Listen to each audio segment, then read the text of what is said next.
మోత్కుపల్లి నరసింహులకు ముఖ్యమంత్రి రేవంతమయ్య భయపడుతుండాటనే.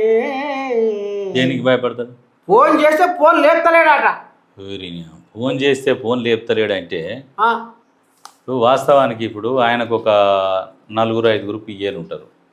ఫోన్ ఆయన చేతిలో చూసినావా ఎప్పుడన్నా?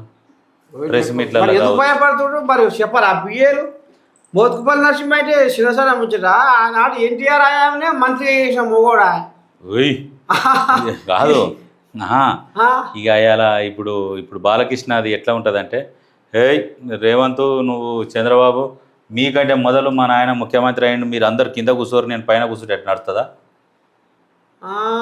నేను అయ్యాల పని చేసిన, మంత్రిగా చేసిన, అయ్యాల నేను తోపుని, అయ్యాల నేను పోపుని, మా తాత నేతులు తాగిరు, మా మూతల వాసన చూడు, మీరు కింద మీరు మేము చెప్పినట్టు వినాలే, ఫస్ట్లో మేమే పరిపాలించినామంటే ఎట్లుంటుంది? అది పద్ధతి కాదు కదా. అది అందుకనే పక్కన పెట్టినారు.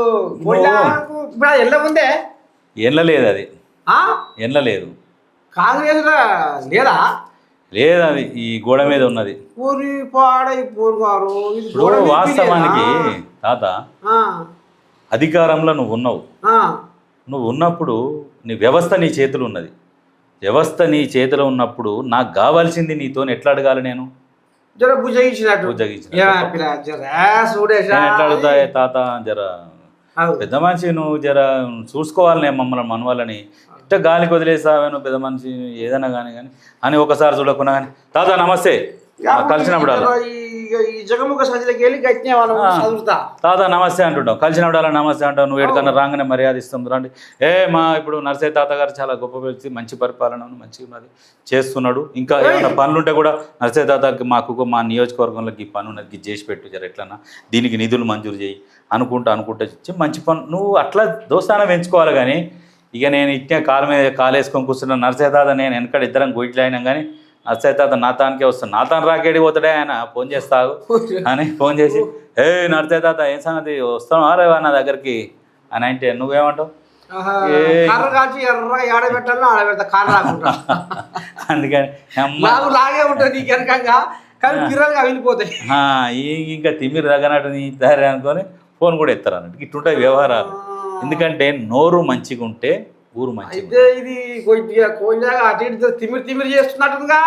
అయితే మాట్లాడితే వీళ్ళ ఆశ ఎట్లా ఉంటుంది అంటే, వీళ్ళ మీదకి ఎగబడితే మనని పిలిచి మనకి ఏమన్నా మంచి పోస్టులు ఇస్తారేమో, ముందు నిలబెడతారేమో మమ్మల్ని అనే ఆలోచనతో ఉంటుంది.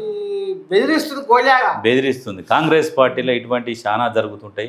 కాంగ్రెస్ పార్టీలో ఎవడు బెదిరిస్తే ఎవరు లొంగుతారంటే, అందులో కష్టపడి పనిచేసేటోడు లొల్లి పెడితే భరిస్తారు. కాంగ్రెస్ పార్టీ కోసం కష్టపడ్డోడు అందులో లొల్లి పెడితే భరిస్తారు. మొన్న జీవన్ రెడ్డి ఉన్నాడు, ఎంత లొల్లి పెట్టినా భరిస్తారు. ఎందుకు భరిస్తారంటే ఎందుకు భరిస్తారంటే ఆయన ఫస్ట్కి వెళ్ళి పార్టీని ఉన్నాడు, పార్టీని వదిలిపెట్టకుంటున్నాడు. కొంచెము ఇబ్బంది అయినా ఆయన ఏమన్నా అన్నా కానీ జనాలు మంత్రులు కూడా ఏమన్నారంటే, ఇప్పుడు అడ్లూరి లక్ష్మణ్ గిట్ల ఏంటంటే మా సీనియర్ నాయకుడు, మాకు మనం మస్తుకుంటే ఆయన ఏమన్నా అన్నా కానీ మాకేం బాధ అనిపించేది, తుడుచుకొని పోతాం అన్నట్ట. అటువంటి వాళ్ళు అంటేనే పడతారు. నువ్వు ఏ పార్టీని ఉంటావో తెలియదు, ఏదో తెలియదు, నువ్వు ఈయన గప్పాలు కొడతా అంటే ఎవరు పడతారు? పడరు కదా. అట్లుంటాయి అన్నాడు. ఒక్కొక్కరిది ఒక్కొక్క వ్యవహారం అట్లుంటది.